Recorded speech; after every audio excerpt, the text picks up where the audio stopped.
Hello, it's SS2 ready to rock your day with ranking every starter Pokemon of Ash Ketchum according to their win rates। यानी इस video में हम Ash के सारे regional starters को उनके win rate के बेसिस पे रैंक करेंगे। तो स्टार्ट करते हैं विद नंबर 13 टोटोडाइल। तो टोटोडाइल ने अपनी पूरी जर्नी में सिर्फ 3 बैटल जीती है और 7 बैटल्स हारी हैं, जिसकी वजह से उसका विन रेट है सिर्फ 30%। वैसे इसमें टोटोडाइल की गलती नहीं है, क्योंकि भाई को हंसना खेलना कूदना पसंद था, बैटल्स करना नहीं। बात करते हैं टोर्टेरा की, जिसका विन रेट है खाली 38%। कहानी ऐसी थी कि जब वो एक टर्टविक था तो उसकी एजिलिटी और उसकी स्पीड काफी हाई थी, जिसकी वजह से वो बहुत सारे अपोनेंट्स को हरा देता था। और जब वो ग्रोटल में और फिर टोर्टेरा में इवॉल्व हुआ, उसकी स्पीड कम हो गई, उसकी एजिलिटी कम हो गई। हाँ, वो पावरफुल बना, पर उसके साथ उसकी वीकनेसेस भी काफी बढ़ गई थी, जिसकी वजह से उसने अपनी पूरी जर्नी में सिर्फ 8 बैटल जीती है और 13 बैटल्स हारी है। और ये जो 8 बैटल जीती भी है, वो भी मोस्टली तब के टाइम की है जब वो एक टर्टविक था। तो अब आ जाते हैं नंबर 11 पे और इस लिस्ट के आखिरी बिलो एवरेज विन रेट पे, जो की है ओशोवर्ट विद 42% विन रेट। अपनी पूरी जर्नी में ओशोवर्ट ने सिर्फ 5 बैटल जीती है और वॉपिंग 7 बैटल्स हारी है। फुल्ली इवॉल्व नहीं था, जिसकी वजह से उसकी पावर ऑलरेडी कम थी, उसके बाद भी ये बैटल्स को सीरियसली नहीं लेता था। तो नंबर 10 पे 2 पोकेमॉन है, दोनों का ही विन रेट 50% है, जो कि है स्नाइवी और सेप्टाइल। स्नाइवी की बात करें तो उसने अपनी पूरी जर्नी में 6 बैटल जीती है और 6 बैटल्स हारी है। सेप्टाइल की बात करें तो उसने अपनी पूरी जर्नी में 11 बैटल जीती है और 11 बैटल्स हारी है। स्नाइवी के बारे में मैं ज्यादा नहीं कहूंगा, क्योंकि पोकेमॉन ब्लैक एंड व्हाइट मैंने कभी भी सीरियसली फॉलो नहीं किया था। और सेप्टाइल की बात करें तो पोकेमॉन में पोटेंशियल बहुत था, बहुत ही ज्यादा पावरफुल था, और ऐश ने कभी भी उसका पूरा पोटेंशियल यूज नहीं किया। सेप्टाइल पोकेमॉन एडवांस के बहुत लेटर हाफ में इवॉल्व हुआ था। उसके बाद भी उसने टोबायस के डार्कराई को हराया था, जिसको उसके अलावा कोई नहीं हरा पाया था, और इसके बावजूद ऐश ने कभी उसको यूज नहीं किया। अब आ जाते हैं अबव एवरेज विन रेट्स पे और स्टार्ट करते हैं विद नंबर 9 क्विलावा। क्विलावा का विन रेट 53% है। उसने अपनी पूरी जर्नी में 9 बैटल जीती है और 8 बैटल्स हारी थी। उसके बाद आते हैं नंबर 8 स्क्वर्टल पे, जिसका विन रेट है 55%। स्क्वर्टल कभी भी ऐश के टॉप पोकेमॉन में काउंट नहीं हो पाया, क्योंकि उसमें पोटेंशियल बहुत था, पर ऐश ने उसको बहुत ही कम यूज किया अगर कंपेयर करें चारिज़ार्ड और बल्बासौर से। उसके बाद आते हैं नंबर 7 पिग्नाइट पे, जिसका विन रेट है 59%। उसने अपनी पूरी जर्नी में 13 बैटल जीती है और 9 बैटल्स हारी हैं।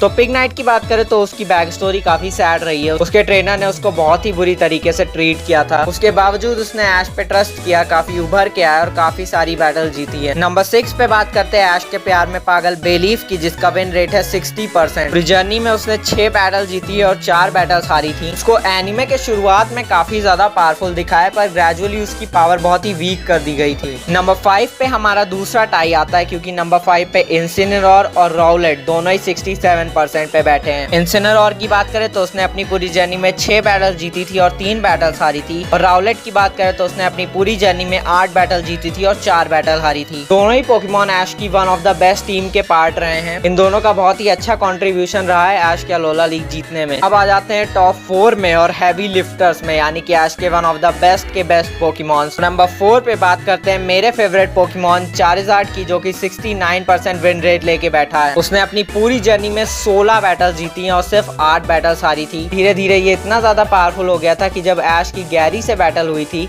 इसने गैरी के 3 पोकेमॉन को अकेले हरा दिया था, इंक्लूडिंग उसका सबसे पावरफुल पोकेमॉन ब्लास्टॉइस। ये आगे जाके ऐश का पहला पोकेमॉन भी बना था, जिसने एक लेजेंडरी पोकेमॉन यानी आर्टिक्यूनो को हराया था। नंबर 3 पे बात करते हैं ऐश के शायद one of the strongest Pokemon Greninja की। ग्रेनिंजा का विन रेट है 70%। उसके पास 16 विन्स हैं और 7 लॉसेस हैं। उसकी ज्यादातर लॉसेस तब की आई है जब उसको बॉन्ड इवॉल्व करने में काफी ज्यादा प्रॉब्लम हो रही थी। जब उसने बॉन्ड इवोल्यूशन पे पकड़ हासिल कर ली और उसको परफेक्ट कर लिया, उसके बाद से वो सिर्फ एक ही बैटल हारा है, वो है अलायन के चारिज़ार्ड के सामने। नंबर 2 का नाम सुन के आप शायद से थोड़े शॉक हो जाओ। नंबर 2 पे है विद 73% विन रेट ऐश का बल्बासौर। अपनी पूरी जर्नी में बल्बासौर ने 16 बैटल जीती थी और सिर्फ 6 बैटल्स हारी थी। बल्बासौर ऐश का 4th पोकेमॉन था और शायद से ऐश के पास सबसे ज्यादा रहा है, अगर पिकाचू की बात ना करे तो, क्योंकि चारिज़ार्ड को ऐश ने चेरिसिफिक घाटी में छोड़ दिया था और स्क्वर्टल को ऐश ने प्रोफेसर जेनी के साथ छोड़ दिया था। इसकी वजह से बल्बासौर शायद इकलौता पोकेमॉन होगा जो कि ऐश के साथ टोटल 3 रीजन्स में रहा है, पिकाचू को छोड़ के। Indigo Plateau, Orange League, Johto League, इन सब ने इसमें बहुत ही अच्छे परफॉर्म किया है। ऐश का one of the most reliable Pokemon रहा है हमेशा। नंबर 1 शायद से अभी तक आप लोगों ने गेस कर ही लिया होगा, तो बिना आपको वेट कराए बता देता हूँ। नंबर 1 पे है विद 74% विन रेट ऐश का इन्फर्नेप। इन्फर्नेप भी ऐश के one of the strongest Pokemon में से एक है। 1-2 पोकेमॉन को छोड़ दे तो पूरी लिली वैली कॉन्फ्रेंस इन्फर्नेप ने अपने बैक पे कैरी की थी। अपनी पूरी जर्नी में इसने 17 बैटल जीती थी और सिर्फ 6 बैटल्स हारी थी, खासकर तब जब वो अपनी ब्लेज एबिलिटी को पूरे फुल पोटेंशियल पे यूज करना सीख गया था। So there was the list. अगर आपको इन सारे पोकेमॉन का इंडिविजुअल विन रेट देखना है तो आप मेरे चैनल पे चेकआउट कर सकते हो। इनमें से कई पोकेमॉन के बारे में मैंने इंडिविजुअल वीडियो बनाई है। उसके साथ साथ आप 300 प्लस इंटरेस्टिंग पोकेमॉन वीडियोस देख सकते हो मेरे चैनल पे। अगर आपने यहाँ तक वीडियो देखी है तो thank you for your support and comment down your opinion. Until the next video, stay safe and keep rocking.